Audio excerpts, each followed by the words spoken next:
缥缈仙锋，山峰无数，但多是禁地，哪怕是缥缈仙锋之人，也不得擅自踏上。而那通往武文仙境的山峰，便是其中之一。不过现在，这道山峰可不是禁地，反而聚集着很多人，一切只因为武文仙境的开启。聚集在此处的人，都是进入武文仙境那些天才的陪伴者，是老一辈的强者。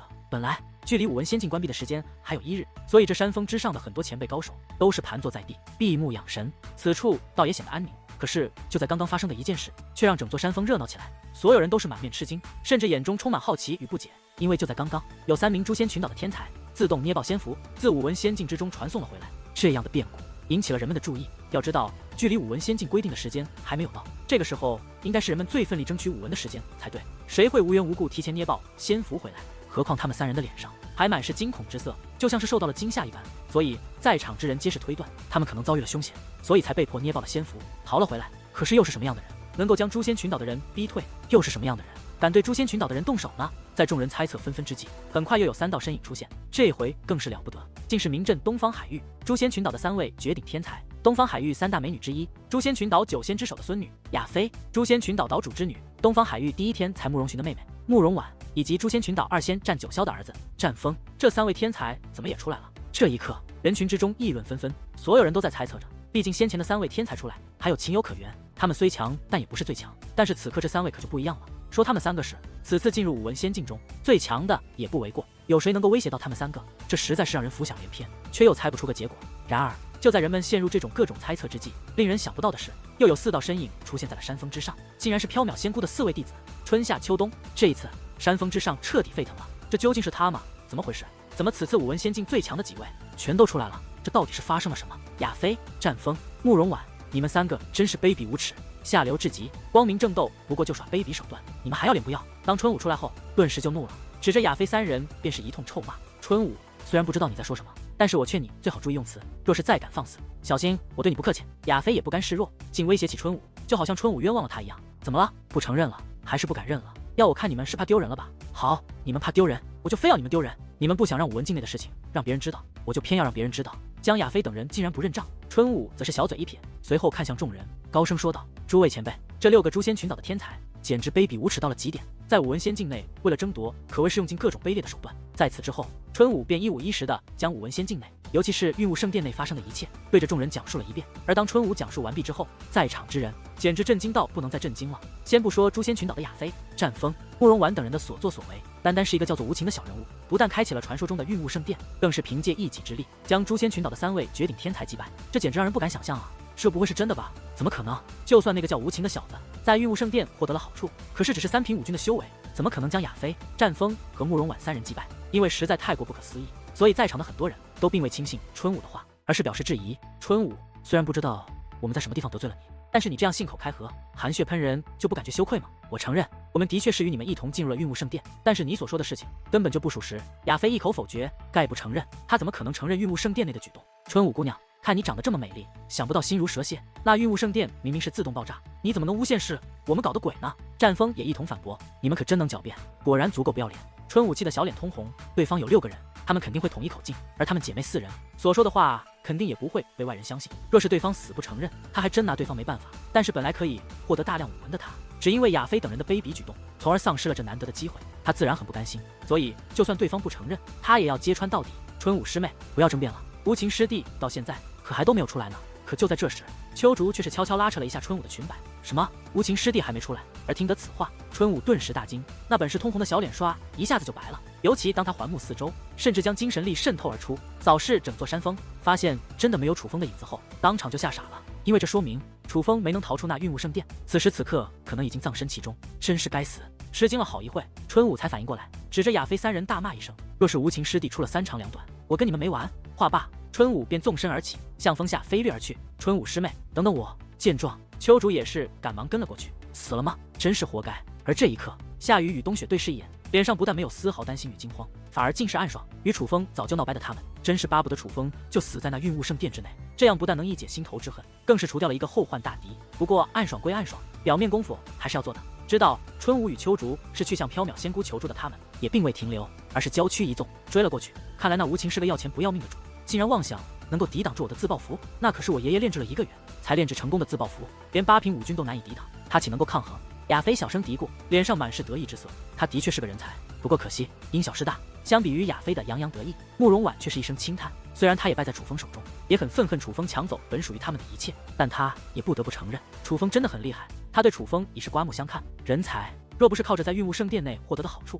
他就是个屁。然而对楚风恨之入骨的战锋，可却完全不认同慕容婉的这一说法。他究竟是不是人才，想必你最清楚吧？亚飞微微一笑，看向战锋的目光蕴含着复杂的意味。虽然他也很不喜欢楚风，但他却很赞同慕容婉的看法。见状，战锋冷哼一声，也不再多说什么，因为对于楚风的实力，他自己心知肚明。之所以一味强调楚风的强大是运雾圣殿赐予，那不过是他给自己找平衡而已，因为他不甘心自己败给楚风。对于他们三人的议论，旁人可听不见。此时此刻，所有人都在针对运雾圣殿的事情讨论着。尽管他们并不太相信无情击败3位绝顶天才之事，但是对于运雾圣殿的出现，他们可就好奇不已，因为这越发说明这缥缈先锋的不简单。那运雾圣殿内竟然有那么多的武文，若是真的有人能够拿到那运雾圣殿内所有的武文，岂不是有机会兑换到传说中的地境武技？地境武技那可是整座东方海域都没有的东西啊！不过可惜，那运雾圣殿似是有意不让人拿到武文，竟然自动爆炸，险些将这些绝顶天才埋葬其中，这不免让这些前辈高人惋惜。毕竟地境武技那般利奥德，不管是谁能够拿到，但是对于他东方海域来说，都是一件好事。但是他们哪里知道，运雾圣殿自爆不过是谎言，真实情况乃是春武所说的一般。而与此同时，春武等4姐妹已是来到了缥缈仙姑的居住之所。这是一座大殿，但大殿之内却像是一个世界。殿的上方是茫茫蓝天，且还飘荡着朵朵白云。殿的四周乃是唯美的景物，不但风吹树动，还能看到一些小动物突然自草丛树林窜出，甚至听到鸟儿的鸣叫和野兽的低吼。而缥缈仙姑便站在这样一座奇异的宫殿内，她在此处不像是一个凡人，更像一位圣神。夏雨、冬雪、秋竹与春武所言可真？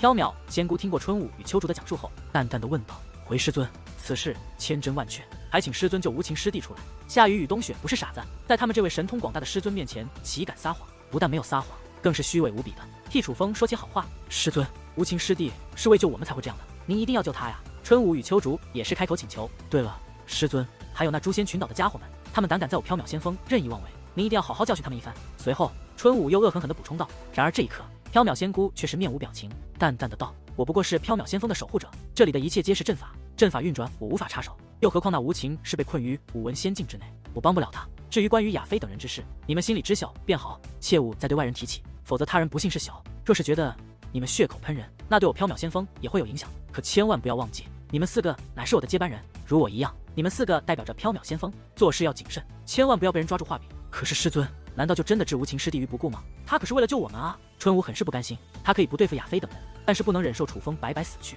不是不救，实在是无能为力。缥缈仙姑摇了摇头，与此同时竟然发出一抹叹息，这是缥缈仙姑很少有的情绪。见到这一幕，所有人都不说话了，因为他们知道自己的师尊真的是救不了楚风，否则不会这样，所以最终只能带着这种不甘以及万分悲痛就此离去，因为他们都觉得楚风很可能已经死了。当然，真正悲痛的只有春武与秋竹而已，那夏雨与冬雪不过是表面装的罢了，他们的内心别提多高兴了。不过春武与秋竹还是心怀一丝希望的，所以他们一直在等待着楚风出现在山峰之上。可是事与愿违，随着时间一点一点过去，越来越多的人开始主动捏爆仙符，传送回山峰之上。但是待得第99人出现，待得10日期限已过，楚风却一直没有出现。这一结果让春武、秋竹、江晚师，甚至包括秋水浮烟，全都万念俱灰，因为这说明楚风真的遭遇了不测。然而就在所有人都觉得楚风已经葬身武文仙境之时，武文仙境内却发生着另外一幕。不过严格来说，这并非武文仙境，因为这里是那座地上满是白骨、天上满是乌云的奇异世界。楚风就站在此处，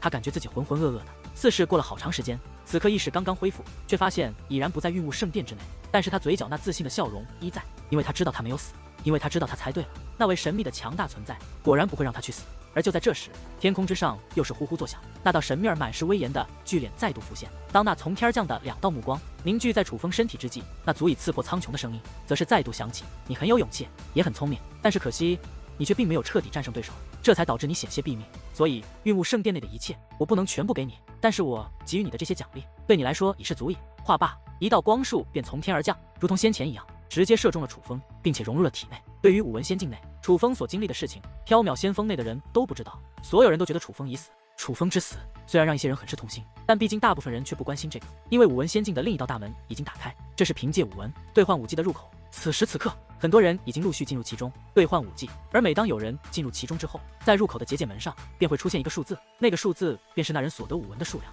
至于能兑换到什么样的武技，并不会显示。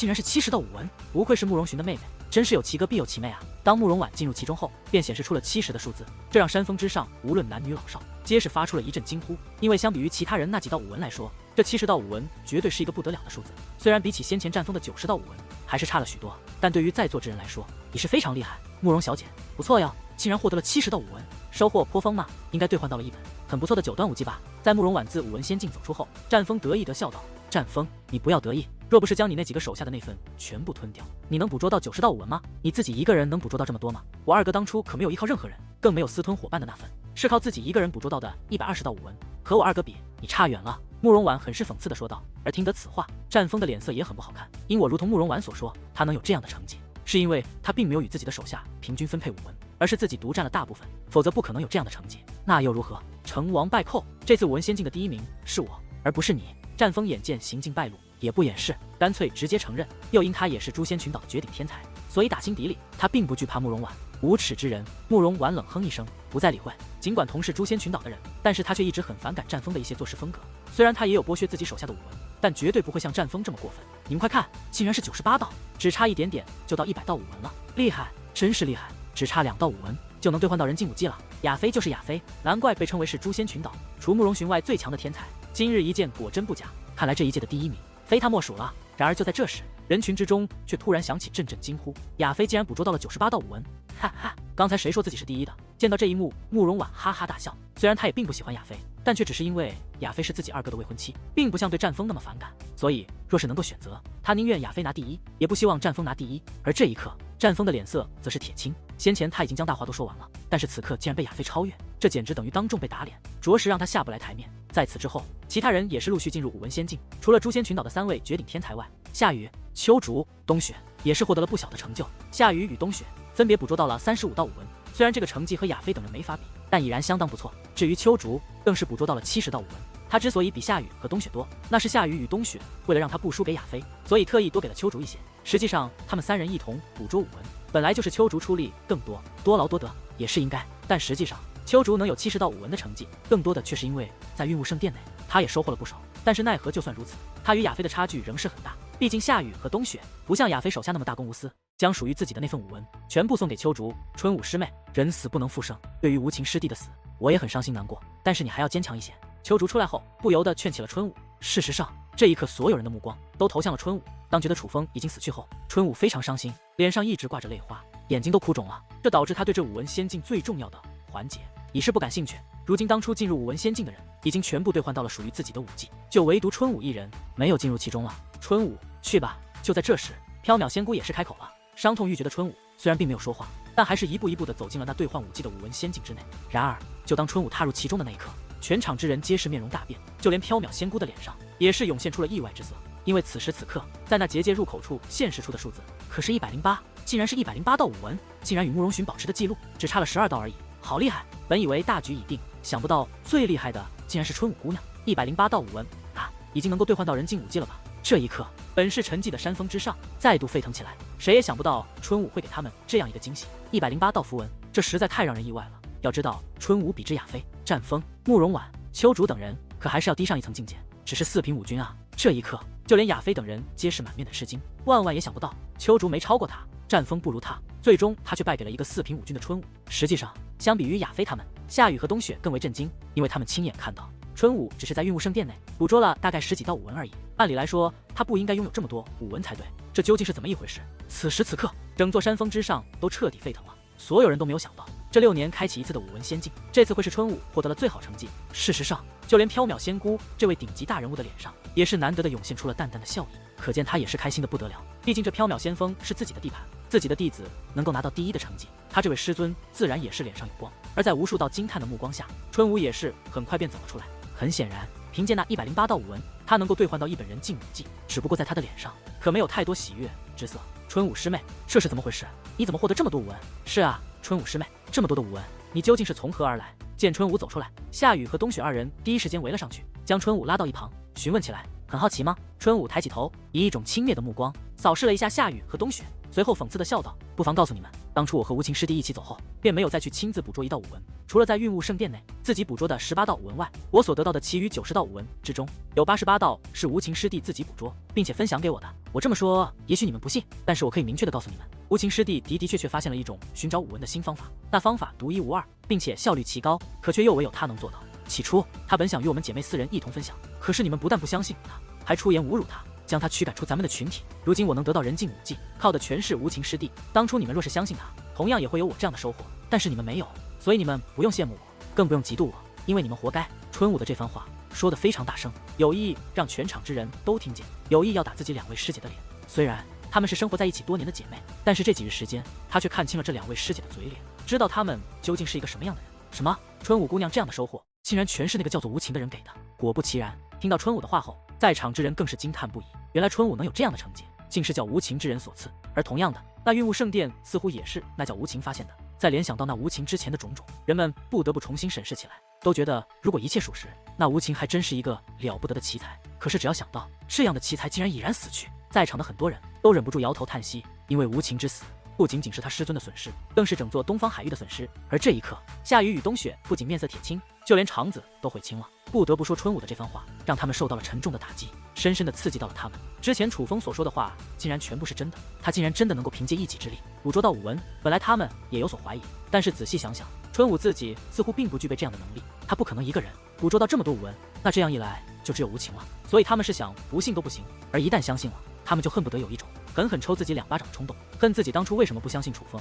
害自己白白失去了这样大好的机会。对于夏雨与冬雪的悔恨，楚风可并不知道，因为眼下的他已经离开了那奇异的世界，回到了武文仙境之内。此刻的武文仙境格外的安静，就连风沙都消失了，静得诡异，让人不安。楚风和站在一座高高的土黄色山包上，满脸的喜悦，因为当那光束进入他体内之际，他的修为便得到了提升，竟然直接从1品武军提升到了2品武军的境界。楚风解除3道雷霆的力量，发现自己的真实修为果然已经从天武7重变成了天武8重，而这样的修为竟然是那道光束所赐。而最让楚风惊叹的是，这里的存在究竟有多强，能够随随便便就能够赐给一个人修为，这到底是怎样的存在？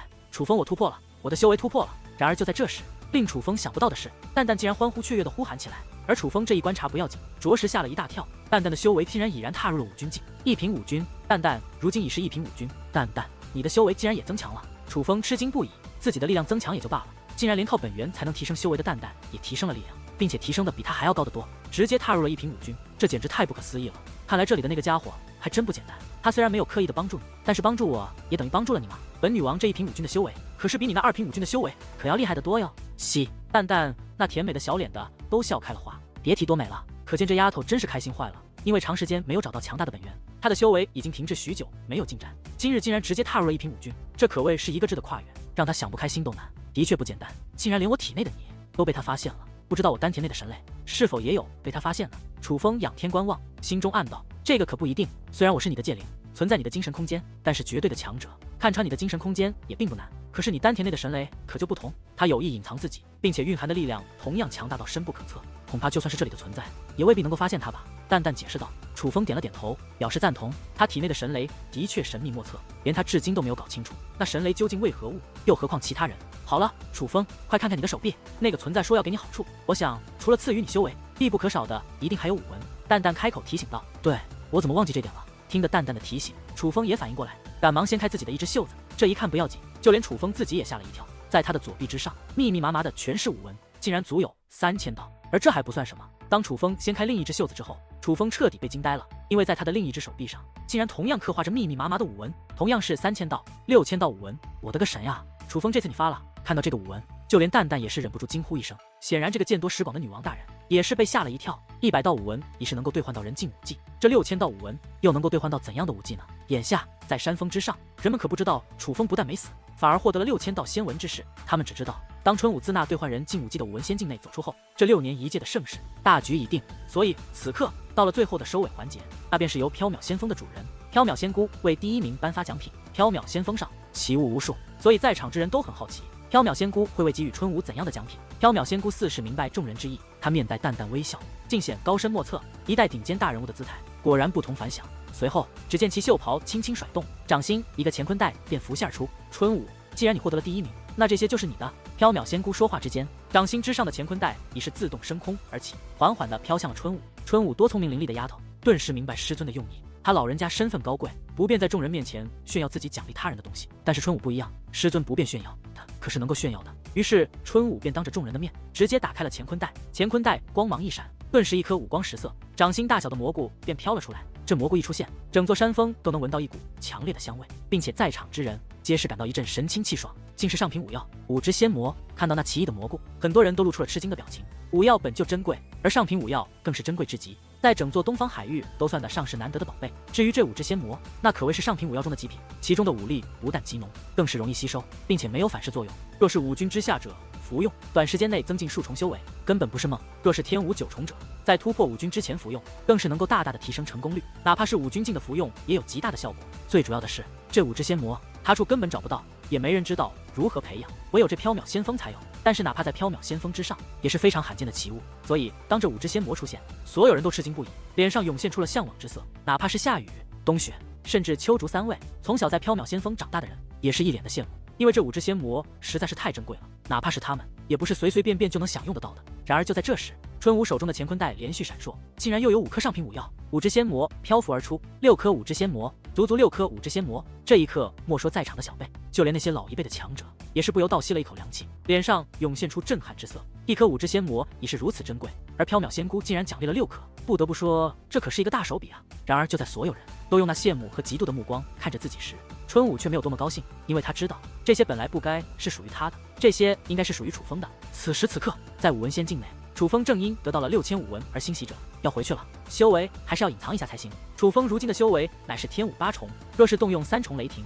便是2品武军。但是他不想太过招摇，所以他只动用了2重雷霆，将修为恢复到之前展现给众人的1品武军，感受了一下自己那运用自如的修为。再想到手臂上的6000道武文，楚风不免得意一笑。此次武文仙境之旅，真可谓是不虚此行。可就在这时，自远处却突然传来轰鸣巨响，那个声音就仿佛是万斤巨石从天而降，砸到地面的效果一般，极为震撼。与此同时，楚风的脚下也是伴随着那轰鸣的响起，开始剧烈颤动，1声、2声、3声，颤动越来越强，轰鸣越来越响。而在这种情况下，楚风惊愕地发现，自远处出现了一座巨大无比、宛如山岳一般的虚影。只不过那个虚影此刻不仅在移动，并且在靠近，最终也是浮现出它的轮廓。这一刻，楚风才发现，那竟然是左手拿镰刀，右手提人头的人形生物。突然之间，远处又传来一声极为刺耳的鸣叫，大地之上出现了一大片阴影，如同乌云笼罩了大地，并且在极快地移动着。而抬头观望，楚风更是吓了一跳，那竟然是一只巨鸟。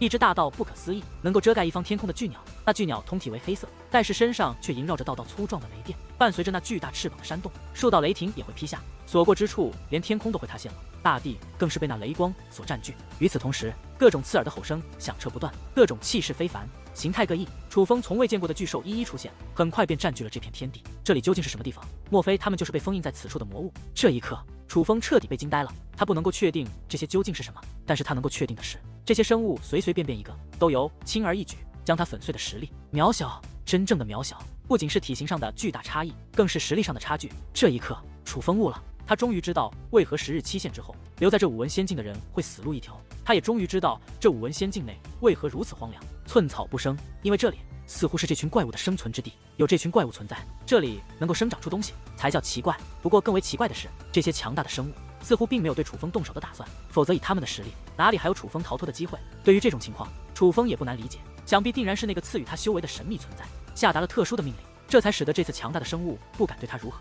因为楚风已经从他们的目光中看出这些家伙有多想吃掉自己，可以说他们对自己是极为憎恨的。虽然知道这些生物不会伤害自己，但是楚风还是不敢在此处久留，毕竟时间已然不早，若是再不返回，恐怕将要错过兑换武文的机会。想到此处，楚风便赶忙捏碎了手中的仙符，逃离此处。与此同时，在山峰之上，随着春武得到了第1名的奖赏，这一次的武文仙境也就此落幕。虽然那武文仙境的大门还未关闭，但是盛会却已然结束，所以在场之人都已准备离开。然而就在这时，那山峰的中心却突然闪烁出一道耀眼的光芒，尤其是在此刻，太阳西落，天空已是渐渐暗淡之时，那光芒显得极为耀眼。而这样的变故自然吸引了在场所有人的瞩目。而当那光芒消失之际，人们惊愕地发现，那竟然是一个身影，是一位青年男子凭空出现了。这名男子不仅长得英俊无比，并且脸上还挂着淡淡的笑意。只不过当人们看清他的面容之后，却无一不是大惊，脸上和眼中都涌现出了震惊到极点的神色，因为他们都已认出，此刻出现在这山峰之上的，竟然是那个叫做无情的男子。而对于众人那震惊的目光，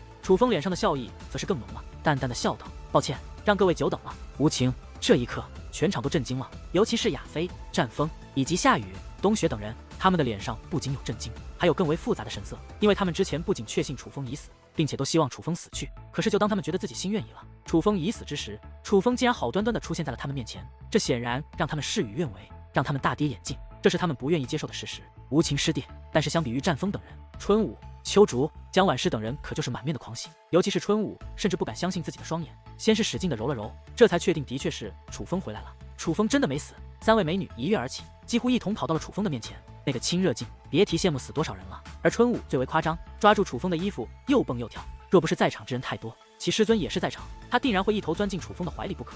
无情师弟，你没事，这真是太好了，怎么这么久才出来？你到底去了哪里？你知不知道？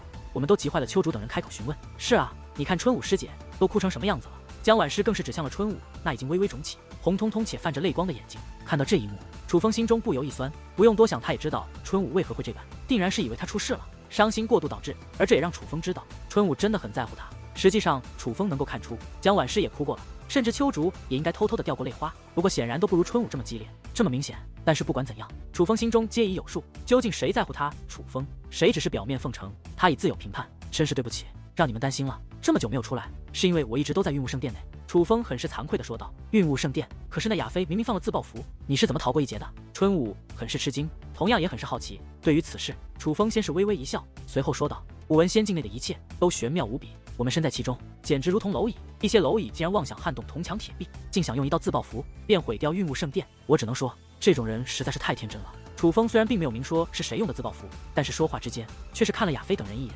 这样的目光使得亚飞那本就震惊的小脸顿时就变得难堪起来，因为他很清楚楚风这是在侮辱他。那这样说来，运雾圣殿内的一切都没有受到损坏。春武很是欢喜的追问道：当然，你看我不就好好的在这吗？楚风笑道：这可真是太好了。听到这里，春武什么都明白了，于是在其欢呼雀跃的同时，更是赶忙劝道：无情师弟，武文仙境的入口将要关闭，你还是快些进入其中兑换武技，这第1名的奖励我可是帮你代收着呢。说话之间，春武显摆了一下自己手中的乾坤袋。楚风是多么聪明的人，看一眼就知道肯定是春武获得了第1名，所以已经得到了第1名的奖励。但是春武却知道楚风此刻拥有的武文一定要胜过他，所以才会这么说。而楚风也不犹豫，此刻他手中可是掌握着6000道武文，这么多武文定能兑换到不错的武技，他可不想就此浪费。尤其是在见识到竞技武技那恐怖的威力后，他更是想在此处搞到一本。与此同时，在楚风向那入口迈进之际，山峰之上的所有目光都在紧紧地凝视着他。换作是之前，楚风一定不会引来这样的注意，就算人们会看他获得怎样的成绩，但也不会这般期待。可是当得知武文仙境内发生的种种后，人们对楚风早就刮目相看，觉得这个青年虽然如今修为谈不上顶尖，但却掌握着高超的结界之术，有着一些他人所没有的本事，乃是一位奇才。所以眼下几乎在场的所有人都在拭目以待，在猜测着楚风会不会超越春武，更在猜测楚风会不会超越慕容寻所创下的记录。就这样，在众人的注视下，楚风一步一步地向入口进去，每一步都是那么的清晰，因为现在整座山峰进到了极致，除了脚步声，能够听到的唯有人们的心跳声和呼吸声。终于，楚风走了进去，而很快的，在那结界入口处，也是浮现出了一串数字。然而，当人们看到那数字之后，几乎在场之人无一不是目瞪口呆，很多人吓得深深的倒抽了一口凉气，甚至有人脚步晃了又晃，差点因为激动没站稳，一屁股坐在地上。6000，这就是楚风踏入其中后，在那结界入口所显现出来的数字。在此之前，人们有过无数猜想，70、80、90、100，甚至有人觉得楚风若是真的在运雾圣殿获得好处，很有可能会超越慕容寻所创造的记录。但是绝对没有人会想到，楚风会得到6000道武文，哪怕是见识过运雾圣殿的亚飞等人，也是没有想到6000道武文，足足6000道武文，这简直是一个不可想象的数字。要知道，进入武文仙境的人中，哪样一个不是青年才俊，哪一个不是绝顶天才？随便一个都有着武君境的修为，但是有多少人在里面待了足足10日，却只拿回了几道武文？又有多少人在里面待了10人，最终连1道武文都没抓到？但是楚风，一位一品武君，凭借一己之力，竟然拿到了6000道武文，这可是比其他99位拿到的总数还要多出好几倍，这实在是太令人震惊了，不可思议，真是不可思议，这简直是奇迹啊！一位老头用那颤抖的手掌抚摸着那几根干巴巴的胡子，说话的时候连嘴唇都在抖动。虽然他只是一个旁观者，但是也在为楚风说拿到的数字而激动，因为这在他看来简直是一个奇迹，而是他便是一位见证奇迹之人。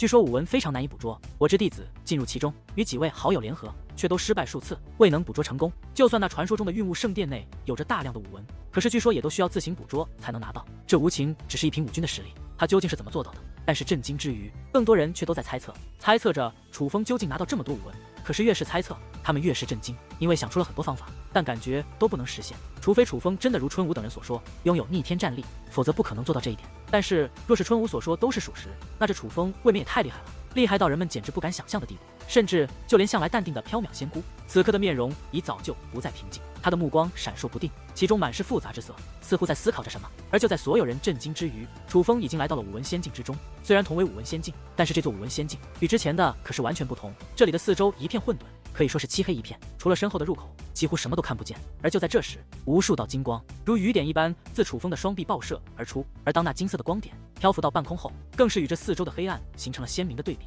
不仅明亮，并且唯美。最终，那金色的光点竟然是汇集成5个大字，整齐的排列在楚风眼前。定目一看，哪怕是楚风也是不由眼前一亮，感觉心跳变得急促起来。因为5个大字的内容是地境苍冥斩，竟然真的是地境武技。此次进入武文仙境，不仅自己提升修为，淡淡的修为也是直接踏入一品武君，如今更是获得地境武技一本，真是不虚此行啊！楚风狂喜不已，换做之前他绝对不会这般。毕竟100道武文已是能够兑换到人境武技，6000道武文只兑换到地境武技，那也未免太坑了。在进入此处之前，淡淡与楚风皆觉得楚风能够获得一本天境武技，可是后来仔细分析一番后，淡淡不但改变了这一想法，还给楚风浇了一盆冷水。因为淡淡突然想起了一件事，据他所知，人境武技必须是武王巅峰者才能创造，而地境武技则是武帝巅峰才能创造。虽然人境与地境只是一字之差，但是武王与武帝岂可相提并论？单单是他们的创造者，就已经注定人境与地境之间的天差地别，不可对比。因为就算1万名武王之中，也未必能出现一名武帝，又何况是武帝巅峰？武帝那可是一个非常厉害的境界，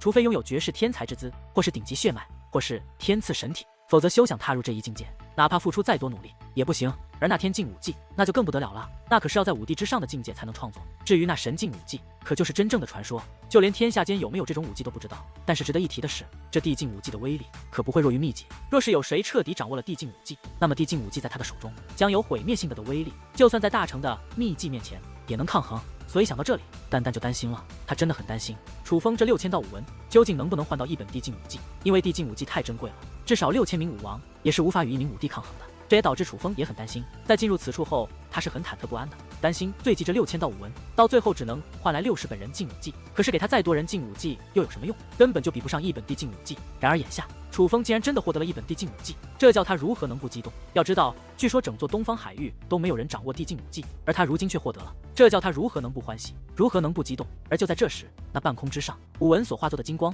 又相互交织在一起，它们排排而列，如同一条金色的长龙一般，射入楚风的眉心。这一刻，楚风只感觉大脑微微刺痛，随后眼前不由一亮，因为那地境苍冥斩的修炼方法已经进入了他的脑海。但是这地境苍冥斩却有一种特殊的封印，只能在楚风的脑海存在。若是楚风想将它书写而出，或是传达给别人是不可以的。很显然，这里的武技只赐予属于他的人，其他人是无法得到，更无法修炼的。而楚风却管不了这些，此刻他在认真地品读着有关于这地境苍冥斩的介绍，以及具体修炼方法。地境苍冥斩，苍冥大帝2000岁所创，召唤苍冥之气，毁天灭地，乃是地境武技中最上乘之作。修炼此技者，需身强体壮，拥有王级武力之体。武王以下者禁止修炼，否则反噬之力，轻则久病难愈，重则魂飞魄散，当场毙命。不是吧？要求竟然这么高！读到此处，楚风顿时傻眼，那种感觉就犹如自己早已经热血沸腾，浑身上下都燃起熊熊烈焰之际，随后又掉入了冰冷彻骨的深水中一样。那叫一个揪心啊！好不容易得到了一本堪称传说的地境武技，可是到最后竟然不让练，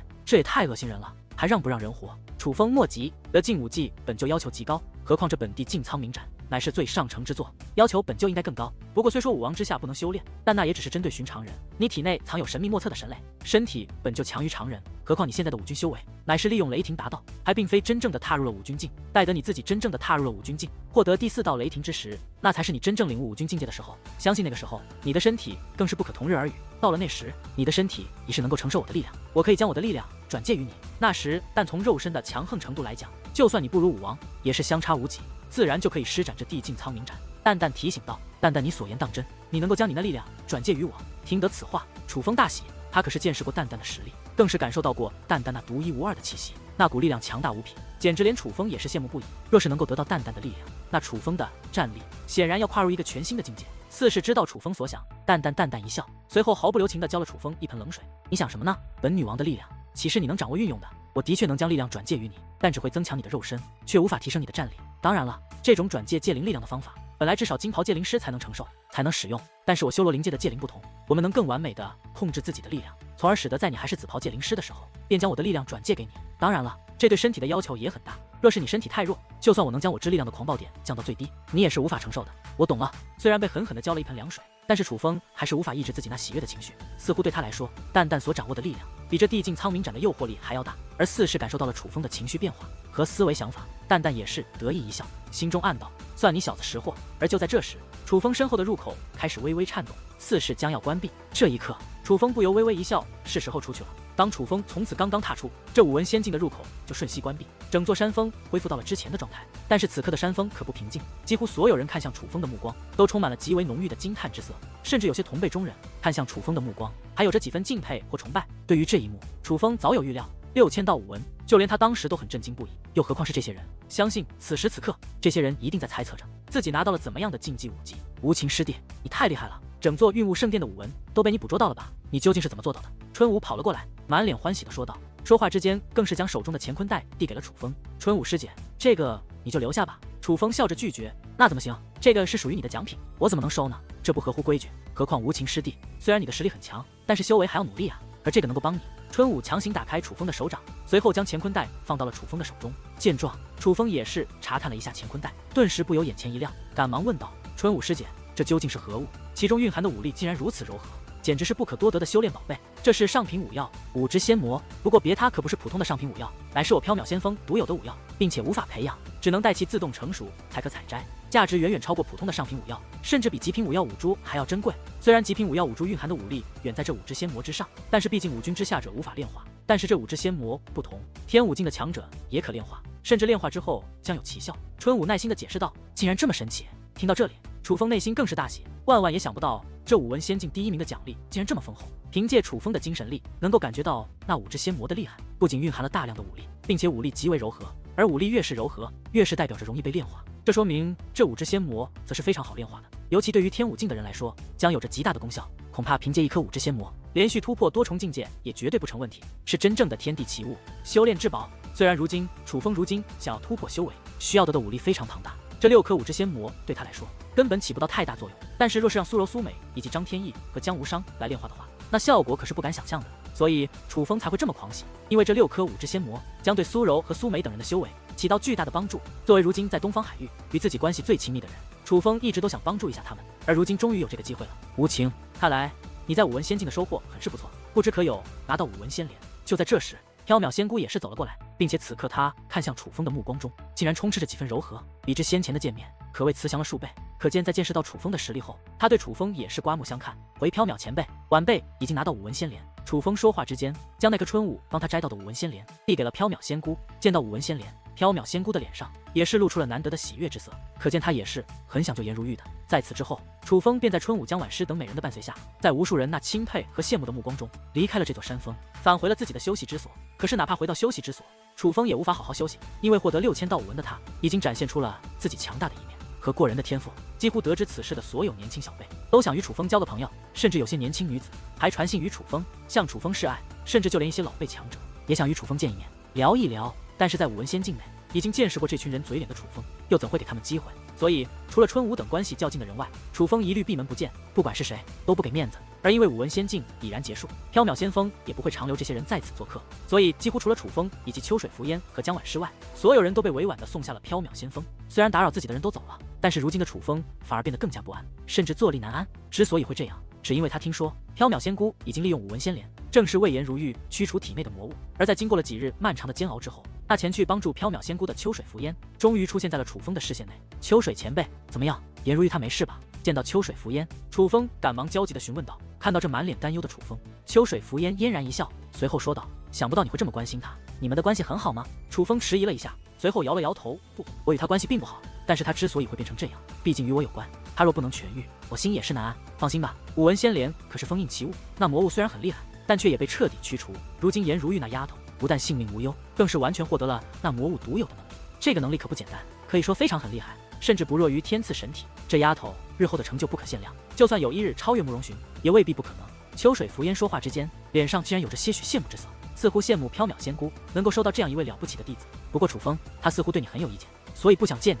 秋水浮烟笑着说道，似是已经隐约猜到了什么。对于颜如玉不想见自己之事，楚风并不介意，反而听到他不但安然无恙，并且还获得了堪比天赐神体的能力后，楚风也是替他开心。这就是所谓的大难不死，必有后福吧。见楚风一脸释然，秋水浮烟也是满意一笑。他越来越欣赏楚风了，不仅天赋出众，胆色超群，并且还很有风度，从各方面来说都远远超越同龄之人。所以他又开口问道：“楚风，如今武文仙境已经结束，我们也该离开了，你可有何去处？”秋水前辈，你可知道残夜魔宗的4大护法之一傅连生前辈如今身在何处？楚风问道。傅连生，听得此话，秋水浮烟摇了摇头。我与残夜魔宗的人交集甚少，何况他们残夜魔宗瓦解后，很多之前叱咤东海的大人物都消失匿迹，4大护法更是了无音讯，就如同人间蒸发了一般。不过我倒是听人偶然说过，4大护法的传人已经纷纷出世，并且约定2个月后在罪恶峡谷一决高下。4大护法的传人，楚风不由一愣，准确来说是3大护法的传人，因为你这位4大护法之首的传人，很显然还不知道其他3人约战之事。秋水浮烟笑了笑，他一眼就看出，身为秋残风唯一弟子的楚风并不知道此事。晚辈的确不知道此事，我之前一直在九州大陆，来到此处后便直接来找秋水前辈您了。对于东方海域的事情所知甚少，莫说是这场约战，就连其他3位护法前辈的传人究竟是谁，我也不知道。楚风如实说道。这也难怪，残夜魔宗的4大护法虽强，但却向来不和，想必以你师尊的性格，应该不会对你提起他们之间的事情，更不会提起那3位的弟子。不过既然你有事想找傅连生的话，不管这个消息是真是假，我觉得你倒是可以在2个月后去罪恶峡谷看看，毕竟傅连生的弟子肯定会知道他的师尊在哪吧。秋水浮烟说道。多谢秋水前辈提点，这个消息对我来说太重要了。楚风点了点头。傅连生是能救自己师尊秋残风的关键，而秋残风又掌握着地藏的所有宝藏，是能够提升自己修为、救助紫菱的关键。所以楚风此次来到东方海域，最重要的任务就是找到傅连生。不管这场罪恶峡谷约战是真是假，他都要去。楚风，以你此次在缥缈先锋的所作所为，注定是要名扬天下了。至少你的假名无情将会很快传遍东方海域。但是天下之大，什么人都有。在得知你从缥缈先锋获得巨大好处后，总会有人对你动邪念的。虽然你可以用你那面具变换一下容貌，给自己换另外一个名字，从此叫无情消失，简单而有效的避开危险，但是这却并非解决问题的最好方法。逃避危险不是办法，唯有适当的面对危险才会成长。秋水浮烟笑道。秋水前辈，并非是我楚风不敢以真面目示人，不敢去面对危险，只是在四海书院还有几位非常重要的朋友，我不想因为我牵连到他们，所以才隐姓埋名。待得时机成熟时，我会将我的身份公布天下，但是那就是在我能够确保没人能伤害他们的时候。至于外面潜在的危险，该来的总是会来，我知道就算我隐藏的再好也是没用，所以我离开此处依然会以无情的面貌示人。虽然我如今修为还很弱，但是他们想对付我也没那么容易。楚风回道。原来是这样，那看来是我误会你了。其实我对你说这些，并非是要你去与无法对抗的存在硬碰硬，毕竟那样等于自寻死路，是不明智之举。我对你说这些，只是想让你学会面对。不过面对无法抵御的危险时，该逃避还是要逃避的，毕竟大丈夫本就该能屈能伸嘛。但是现在看来，我对你说的这些倒是多余了。秋水浮烟淡淡一笑，本想教给楚风一些道理的他，却想不到楚风原来是有苦衷的，这不免让他感觉有些尴尬。随后竟然做出了一个让楚风意外的举动，这位焚天圣教的圣女，曾经的东方海域第一美人，竟然娇躯微动，将自己那掩盖在面纱下的红唇凑到了楚风的耳根，轻轻地说了一句话。听到这句话后，楚风不由面容一下，随后说道：多谢秋水前辈。就在当日，楚风便决定离开缥缈先锋，而秋水浮烟则决定再多留几日。在缥缈先锋外，春武、秋竹、江晚诗以及秋水浮烟皆来送行，尤其是春武看向楚风的目光中满是不舍。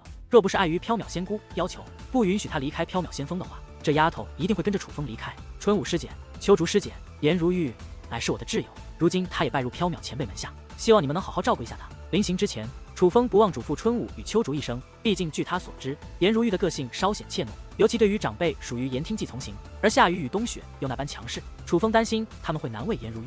无情师弟，你就放心吧，有我和秋竹师姐在，没人敢欺负颜师妹。春武第一时间明白了楚风的意思，拍着胸脯保证道：我们会好好照顾颜师妹的。秋竹也是温婉笑道：那就多谢两位师姐了。见状，楚风也是安心一笑，春武向来说到做到，值得他信任。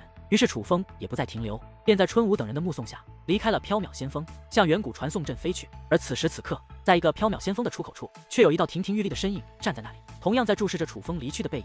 此女长相出众，绝不在春武等人之下，并且有着很是独特的气质。这种气质很怪异，会让人不由自主地对其产生好感。但若是绝世强者，便能看出这种气质可不符合人类。而此女自然便是得到了魔物力量的颜如玉。颜如玉神色复杂，却目不转睛地看着楚风的身影，直到楚风消失在浩瀚天际，才低声道：“谢谢。”缥缈先锋的地界虽然大，但是缥缈先锋的人却只活动在缥缈先锋之内，所以缥缈先锋的其他地域实际上是渺无人烟的。尤其是武文仙境结束已有一些时日，几乎除了楚风和秋水浮烟外的所有人都已离开此处，所以这缥缈先锋之外的其他地域更是安静的有些诡异。楚风要想离开此处，唯一的方法便是通过远古传送阵，但是楚风刚刚来到远古传送阵，还未踏入其中，前方的空间便是一阵蠕动，随后4道苍老的身影飞掠而出，封锁住了楚风的去路。这4人年龄很高，寿龄起码在100岁开外，修为也是不弱，皆在5军巅峰。楚风曾在缥缈先锋上见过他们，虽然不知他们具体名号，但也知道是名震一方的前辈高人。只不过此刻，这4位老者看向楚风的目光可是不善，其中一位更是以怪异的语气说道：“无情小友，你总算出来了，可是叫我们等的好苦啊。”